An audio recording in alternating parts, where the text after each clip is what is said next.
మిత్రులందరికీ శుభోదయం. నేను మీ హరి. మరి ఏపీడిఎస్సి 2025 సంబంధించి మాక్ టెస్ట్ లింకులు అయితే వచ్చేయండి. మరి ఎస్జిటికి ఈ విధంగా మనకి లింకులు అయితే కనిపిస్తున్నాయి. అక్కడ ఓపెన్ చేస్తే మనకి ఓపెన్ అవుతుందండి.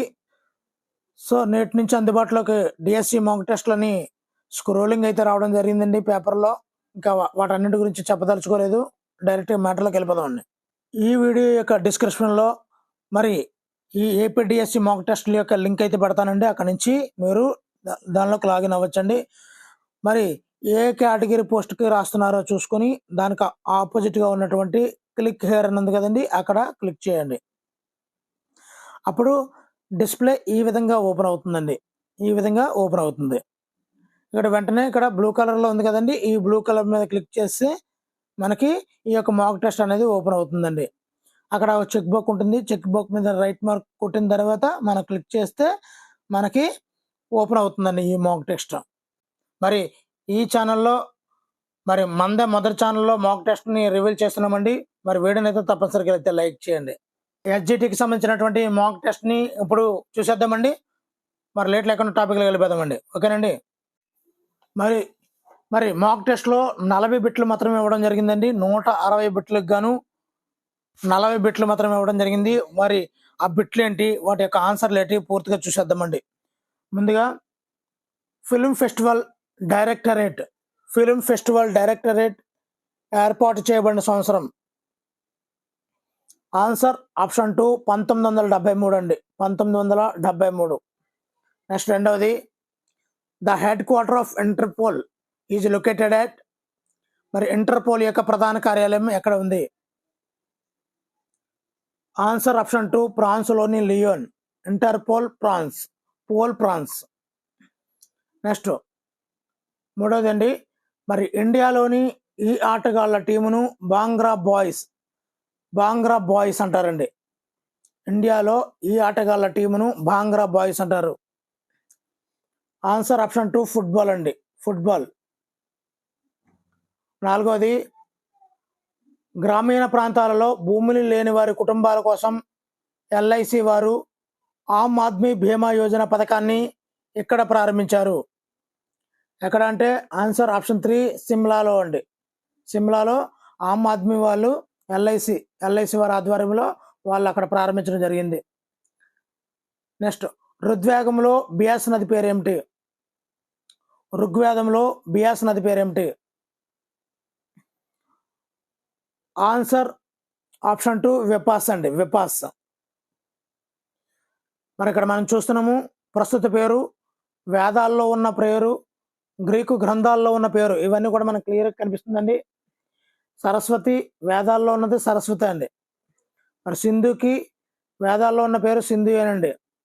అదేవిధంగా సట్లైజ్కి వేదాల్లో ఉన్న పేరు సతుద్రి అండి. సతుద్రి. అదే రావి నదికి పేరు వేదాల్లో పరిష్టి అంటామండి. పరిష్ని. అదే చీనాబ్ నదికి అసికిని అంటామండి. అసికిని. అదే జీలం నదికి వితస్త అంటామండి. వితస్త. అదేవిధంగా బియాస్ నదికి విపాస అని కూడా పిలుస్తారండి. విపాస. ఇదండి మ్యాటరు. మరి నెక్స్ట్ చూసేద్దామండి. మరి ఇక్కడ ఋగ్వేదంలో బియాస్ నదికి విపాస్ అంటామండి. విపాస్.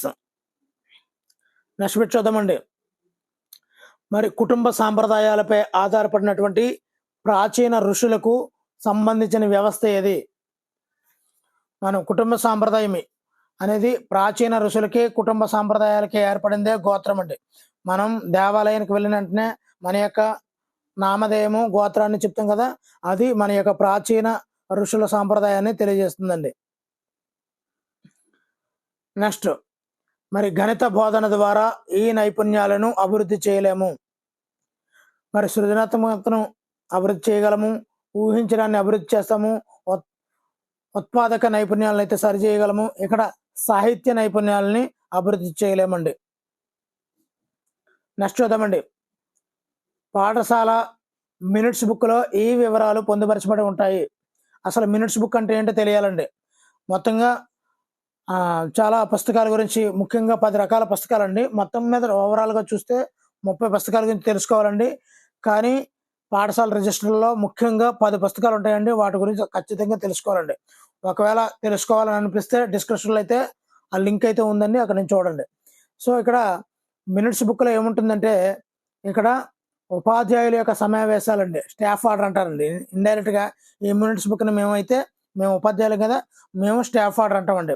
మరి ఉపాధ్యాయుల సమావేశాలు, అందులో తీసుకున్న నిర్ణయాలు, FA1 సిలబస్ కంప్లీట్ అవ్వాలి, ఇన్ టైం సిలబస్ కంప్లీట్ అవ్వాలి, మరి జెండా వందనం యొక్క విధి విధానాలని రూపొందిస్తూ సమయానికి సిలబస్ కంప్లీట్ అవ్వాలి, హోంవర్క్ చేయాలి, టెక్స్ట్ బుక్లు కరెక్షన్ అవ్వాలి. సో ఇటువంటి అంశాలన్నింటినీ కూడా పలానా వాళ్ళకి ఛార్జ్ హ్యాండ్ ఓవర్ ఇవ్వడం జరిగింది. సో ఇలాంటి విషయాలన్నీ కూడా దానిలో పొందుపరుస్తుంటామండి, మినిట్స్ బుక్ అంటామండి. సో ఇదండి మరి విద్యార్థి యొక్క సమగ్ర సమాచారం అంతా హోలిస్టిక్ రిపోర్ట్ కోటలో ఉంటుందండి. మరి ప్రగతి అనేది సంచిత పత్రావళి అంటాం కదండి, అదండి. మరి పాఠశాలను సందర్శించిన వారి వివరాలు అయితే విజిట్ బుక్లో ఉంటుందండి. సో ఇవ్వండి. నెక్స్ట్ NCF 2005 ప్రకారము క్రింది వాటిలో ఇది పాఠశాల విద్యార్థుల అభ్యసన మాధ్యమంగా ఉండాలి ఏదండి? సో ప్రాంతీయ భాష, లేదంటే ఇక్కడ ఉన్నటువంటి ఇంటి భాష, హోమ్ లాంగ్వేజ్ అనేది చాలా ముఖ్యంగా మాధ్యమంగా పనిచేయాలని NCF 2005 చెప్పడం జరిగిందండి. నెక్స్ట్ NCERT వారి ఉపాధ్యాయ వృత్తి ప్రవర్తన నియమావళికి సంబంధించి పత్రంలో చేర్చబడ్డ భాగాలు ఎన్ని? Answer option 1 4 భాగాలండి. వృత్తి ప్రవర్తన నియమావళి అనేది 4 భాగాలుగా చేర్చబడ్డాయండి. నెక్స్ట్ చూద్దామండి. ఒక నిర్ణీత సమయంలో, ఇక్కడ టైం బాండింగ్ ఉంది, ఒక నిర్ణీత సమయంలో ఎన్ని సాధ్యమైతే అన్ని గుండ్రని ఆకారం గల వస్తువుల పేర్లను చెప్పమని ఒక ఉపాధ్యాయుడు విద్యార్థిని అడిగాడు. దీని ద్వారా ఉపాధ్యాయుడు విద్యార్థుల్లో పెంపొందించేది ఏది? ఆన్సర్ ఆప్షన్ 3 విభిన్నమైనటువంటి ఆలోచన అండి. విభిన్న ఆలోచనను పెంపొందించడమే ఇక్కడ ఉపాధ్యాయుడి యొక్క ఆలోచన అండి. నెక్స్ట్ పెట్టండి. స్త్రీ నుండి X క్రోమోజోము, పురుషుని నుండి X క్రోమోజోము కలయిక వల్ల ఆడపిల్ల ఏర్పడుతుందండి. అదే స్త్రీ నుంచి X, పురుషుని నుంచి Y ఏర్పడితే కలయిక వల్ల పురుషుడు, మగపిల్లవాడు ఏర్పడతాడండి. నెక్స్ట్ టామ్ అనే ప్రాథమిక పాఠశాల బాలుడు రెండవ పాఠం విన్న తర్వాత మొదటి పాఠంలోని విషయాలు మర్చిపోతాడు. ఇది ఏ సమస్య? ఇది ఆన్సర్ ఆప్షన్ 1 తిరోగమన అవరోధం అండి. అంటే ప్రస్తుతం నేర్చుకున్న విషయము పాత విషయాన్ని మర్చిపోయేలా చేస్తుంది అంటే అది తిరోగమన అవరోధంలోకి వెళ్తుందండి. నెక్స్ట్ పెట్టండి. వికాస సామీప్య మండలం అనే భావనను అభివృద్ధి చేసింది ఎవరు? ఇక్కడ భాషా యంత్రం తయారు చేశారు కదండి. వికాస సామీప్య మండలం అంటే ఇక్కడ వైగాటస్కి అండి, వైగాటస్కి. నెక్స్ట్ పిల్లలలో పదులుపరుచుకునే భావనాలోపం, అవిపర్యాత్మక భావనాలోపం ఈ దశలో ఉంటాయి. పదులుపరుచుకునే భావనాలోపం, అవిపర్యాత్మక భావనాలోపాన్ని పూర్వ ప్రచారక దశలో ఉంటాయండి, పూర్వ ప్రచారక దశలో ఉంటాయి. Next choose the word without having a silent letter. Choose the word without having a silent letter. Answer option 1 grant. Grunt. So మిగతా అన్ని పదాలకు కూడా సైలెంట్ లెటర్ ఉంటుందండి, గ్రంట్కి ఉండదండి. నెక్స్ట్ చూద్దాము. రవి యొక్క తండ్రి ప్రస్తుత వయసు రవి ప్రస్తుత వయసుకు 3 రెట్లు కలదు. 5 సంవత్సరాల తర్వాత వారి వయస్సులో మొత్తం 70 సంవత్సరాలు అయినా రవి ప్రస్తుత వయసు ఇలాంటిది ఖచ్చితంగా వస్తుందండి. ఇక్కడ రవి తండ్రి వయసు అడుగుతున్నాడు కాబట్టి ముందుగా రవి యొక్క వయసు X అనుకుందామండి. తండ్రి యొక్క వయసు 3 రెట్లు కాబట్టి 3X అవుతుందండి. 5 సంవత్సరాల తర్వాత అంటే ఇద్దరికి +5 వేయాలండి. సో వారి వయసులో మొత్తం ఎంత, వీళ్ళిద్దరిని మొత్తం అంతని కూడా ప్లస్ చేస్తే ఎంత రావాలి? 70 రావాలి. అంటే ఇక్కడ 3X + 3X అనేది 4X అవుతుంది. 4X + 10 = 70 అండి. సో 4X + 10 = 70 అండి. ఇక్కడ 10ని జిత్తట్టుకుని ఇటువైపు లాక్కు వద్దామండి. సో ఇటు +10 కాబట్టి ఇటువైపు వస్తే -10 అండి. అంటే 70లోంచి 10 తీస్తే 40 అండి. ఇక్కడ X అని 4 అనేది మల్టిప్లికేషన్ చేస్తుంది, ఇటువైపు పంపిస్తే డివిజన్ చేస్తుందండి. సో 60/4 అంటే 15 వస్తుందండి ఆన్సర్. ఆన్సర్ ఆప్షన్ 3 15 అండి. నెక్స్ట్ చూద్దామండి. క్రింది వాణిలో రోగాగమ సంధి ఉదాహరణ. క్రింది వాణిలో రోగాగమ సంధి. Answer option 1 మనుమరాలు. మనుమరాలు రుగాగమ. నెక్స్ట్ అండి, చలననాడులకు సంబంధించినటువంటి విద్య, చలననాడులకు సంబంధించినటువంటి విద్య, జ్ఞానేంద్రియ శిక్షణ, స్వయం చోదిత కృత్యాలు, సహకార క్రీడలు ముఖ్యాంశాలుగా గల విద్యా విధానం ఏది? ఇక్కడ సహకార క్రీడలు మనం గుర్తుపెట్టుకోవచ్చండి. చాలా సహకార క్రీడలు అనబడికి మనం మాంటిసోరీ విద్యా విధానానికి వెళ్ళిపోవచ్చండి, సహకార క్రీడ అనేది. నెక్స్ట్ చూద్దామండి, transformational generative grammar was developed by. Transformational generative grammar. Answer option 2 Noam Chomsky. Noam Chomsky. Same అదే పెట్టండి. నెక్స్ట్, క్రింది భాషా నైపుణ్యాలలో ఉత్పాదకశీలలు ఏది? ఉత్పాదకశీలలు. ఆన్సర్ ఆప్షన్ 4 భాషణం లేఖనం అండి. భాషణము లేఖనము అంటే ఈ భాషా నైపుణ్యాలు LSRWలో ఏది ఉత్పాదన అంటే ఇక్కడ స్పీకింగ్, భాషణము లేఖనము అండి, స్పీకింగ్ అండ్ రైటింగ్ అండి. నెక్స్ట్ చూద్దామండి, మరి జెండా మధ్య రంగులో నీలు రంగు గల అశోకుని ధర్మచక్రం ఉంది. ఈ వాక్యములోని విభక్తులను గుర్తించండి. ఇక్కడ లో కినికిని యొక్క లోన్ లోపలను, ఇది మొదటిది షష్ఠీ విభక్తి అండి. మరి ఇక్కడ అశోకుని నిన్నులను కూర్చి గురించి ద్వితీయ విభక్తి అండి. ఆన్సర్ ఆప్షన్ 4 షష్ఠీ విభక్తి ద్వితీయ విభక్తి అండి. నెక్స్ట్ చూద్దామండి, a teacher gave her students a meaningful paragraph and asked them to edit the items of capitalisation and punctuation marks. In the above situation, the teacher is assessing her students' performance in an area called.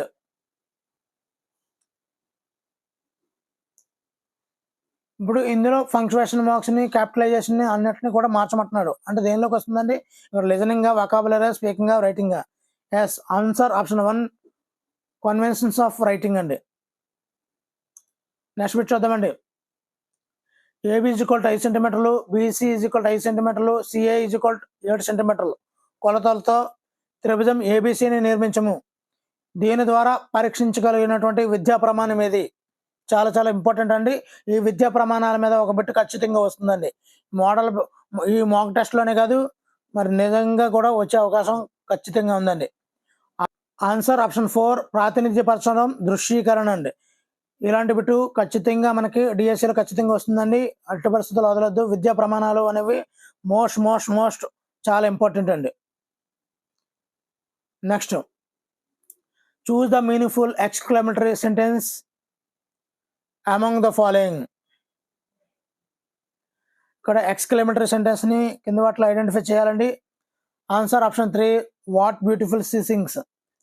What beautiful sea sings అండి. మరి ఇక్కడ ఒక పౌనఃపున్య చిత్రాలు లాంటిది ఒకటి ఇవ్వడం జరిగిందండి. ఇక్కడ బాగా గమనించండి. మరి క్వశ్చన్ ఏంటంటే 30 నుంచి 40 మధ్యలో ఉన్నటువంటి పౌనఃపున్యం ఎంత అని అడుగుతున్నాడండి. 30 నుంచి 40 మధ్యలో. మనం జనరల్గా అనుకుంటాము 30 నుంచి 40 అంటే 51 అనుకుంటాం. అయితే పప్పులో కాలేసినట్టే అండి. 30 నుంచి 40 అంటే ఇక్కడ ఉంది కదా 51 కదా అనుకుంటే మాత్రం పప్పులో కాలేసినట్టు అండి. సో 30 నుంచి 40 అంటే ఈ 40కి 30కి మధ్యలో ఎంత ఉందని, అంటే 51 నుంచి 48 మధ్యలో దీన్ని సబ్ట్రాక్షన్ చేయాలండి అర్థం. 30 నుంచి 40 తరగతి పౌనఃపున్యం అడిగితే ఈ 40 వరకు ఉన్నటువంటి దీనిలోంచి ఈ రెండు వాటిని సబ్ట్రాక్షన్ చేస్తే మనకి ఆన్సర్ అయితే వస్తుందండి. ఆన్సర్ ఆప్షన్ 1 3 వస్తుందండి. నెక్స్ట్ చూద్దామండి, పిల్లలకు అవసరమైన జ్ఞానాన్ని అందించడానికి, దాన్ని సైద్ధాంతీకరించడానికి భూమికి ఏర్పరిచేదే. పిల్లలకు అవసరమైన జ్ఞానాన్ని అందించడానికి, దాన్ని సైద్ధాంతీకరించడానికి భూమికి ఏర్పరిచేదే. ఆన్సర్ ఆప్షన్ 4 సహపాఠ్య ప్రణాళిక. సహపాఠ్య ప్రణాళిక ఇది పాఠ్య ప్రణాళిక అనేది మనకు ఉపయోగపడుతుందండి. విషయ ప్రణాళిక, వార్షిక ప్రణాళిక. కానీ సహపాఠ్య ప్రణాళికలో పిల్లలకు అవసరమైన జ్ఞానాన్ని అందించడానికి ఉపయోగపడేది ఈ సహపాఠ్య ప్రణాళిక అండి.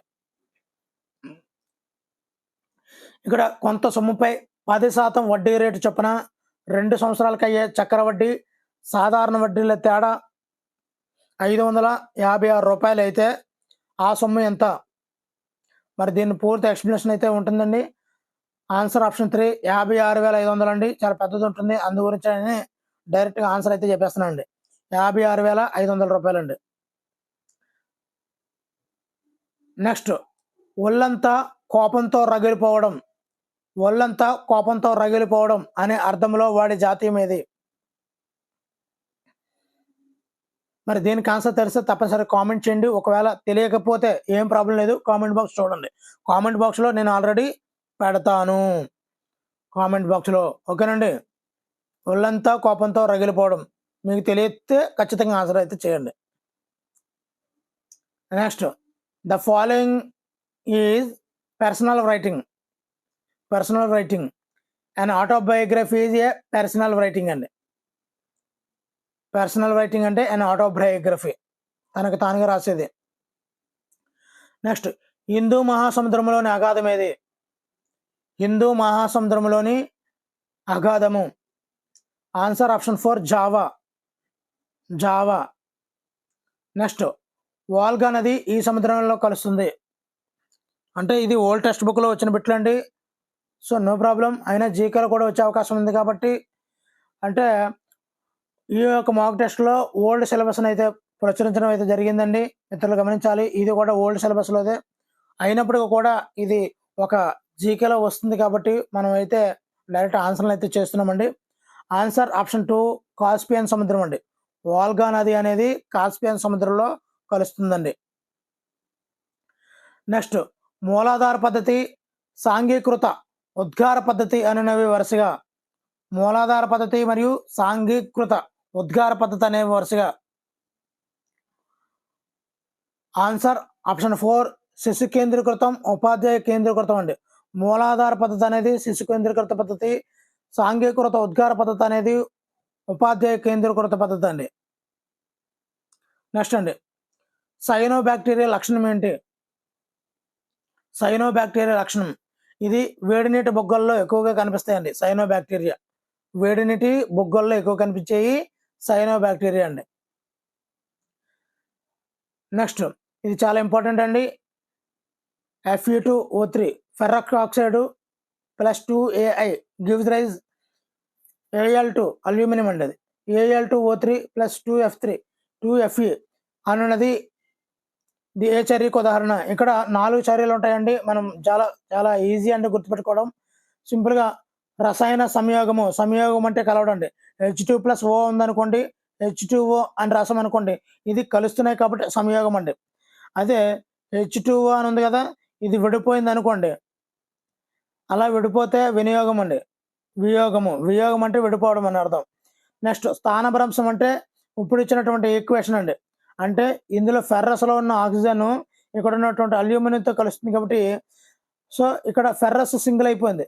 ఫెర్రస్ సింగిల్ అయిపోయి ఫెర్రస్తో ఉన్నటువంటి ఆక్సైడ్ ఇక్కడ అల్యూమినియంతో ఏకమైంది కాబట్టి ఇక్కడ ఫెర్రస్ ఆక్సైడ్ అనే అల్యూమినియం ఆక్సైడ్ అనేది ఏర్పడింది కాబట్టి ఇక్కడ ఆక్సిజన్ అనేది ఫెర్రస్ నుంచి అల్యూమినియంకి ట్రాన్స్ఫర్ అయ్యింది కాబట్టి ఇక్కడ డిస్ప్లేస్మెంట్ అయ్యింది కాబట్టి ఇక్కడ రసాయన స్థానభ్రంశం అంటారండి.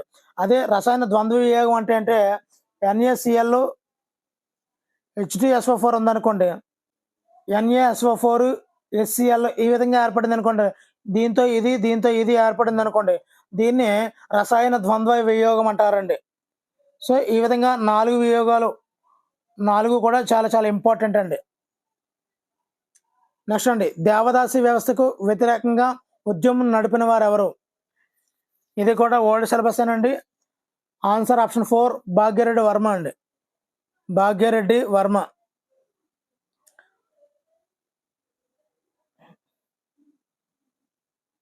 నెక్స్ట్ అండి, ప్లాస్టిక్ సర్జరీ మరియు సిజేరియన్ వివరించినటువంటి ప్రాచీనమైనటువంటి గ్రంథం ఏది?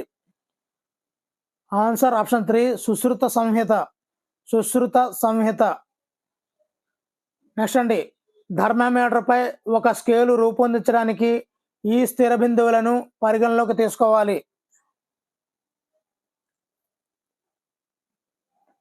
ఆన్సర్ ఆప్షన్ 3 మరుగు స్థానం. ద్రవీభవన స్థానం, మరుగు స్థానాలను మనము మరి పరిగణలోకి తీసుకొని థర్మామీటర్లోని స్కేల్ను రూపొందించాలండి. ద్రవీభవన స్థానం, మరుగు స్థానం అండి. నెక్స్ట్, నీరు, నీటి వనరులు, నీటి ధర్మాలు, నీటిని శుభ్రం చేయుట అనే పాఠ్యాంశం బోధించడానికి ఈ పద్ధతి ఉత్తమమైంది. మరి ఇందులో ఉపన్యాస పద్ధతి పనిచేయదు, ఉపన్యాస ప్రదర్శన పద్ధతి పనిచేయదు, చారిత్రక పద్ధతి పనిచేయదు అండి. ఆన్సర్ ఆప్షన్ 3 ప్రకల్పన పద్ధతి అండి. ప్రకల్పన పద్ధతి. ఒక ఏదైనా అమూర్త విషయాలు చెప్పాలంటే ఉపన్యాస పద్ధతి అండి. చారిత్రక పద్ధతి అంటే మరి కవులు ఆ యొక్క రాజ్యంలో రాజుల యొక్క దాని గురించి చెప్పాలంటే చారిత్రక పద్ధతి అండి. సో ప్రకల్పన పద్ధతి అంటే ఇలాంటి సైన్స్ ఎక్స్పెరిమెంట్లు అండి. నెక్స్ట్, ఈ ప్రణాళికను రూపొందించడానికి ఒక విద్యా సంవత్సరంలో గల పాఠశాల పనిదినాల సంఖ్య, ఐచ్ఛిక సెలవులతో సహా పాఠశాలలో మొత్తం సెలవు దినాలు, పరీక్షలు నిర్వహించడానికి అవసరమైనటువంటి పనిదినాలు, ఉపాధ్యాయులు వాడుకునే సెలవులు, ఇవన్నీ కూడా దృష్టిని అందించుకోవాలి. ఇందులో అన్నీ కూడా వార్షిక అని రావడం జరిగిందండి. కాబట్టి ఆన్సర్ ఆప్షన్ 4 వార్షిక పథకాన్ని దృష్టిలో పెట్టుకోవాలండి. ఇది ఆల్రెడీ చెప్పడం జరిగింది. ఫిల్మ్ ఫెస్టివల్ డైరెక్టరేట్ ఏర్పాటు చేయబడిన సంవత్సరం 1973 అండి. మరి వీడియో నచ్చితే తప్పనిసరిగా లైక్ చేయండి. ఇలాంటి వీడియోల కోసం ఛానల్ అయితే సబ్స్క్రైబ్ చేసుకోండి. Thank you for watching. Me Hari signing out.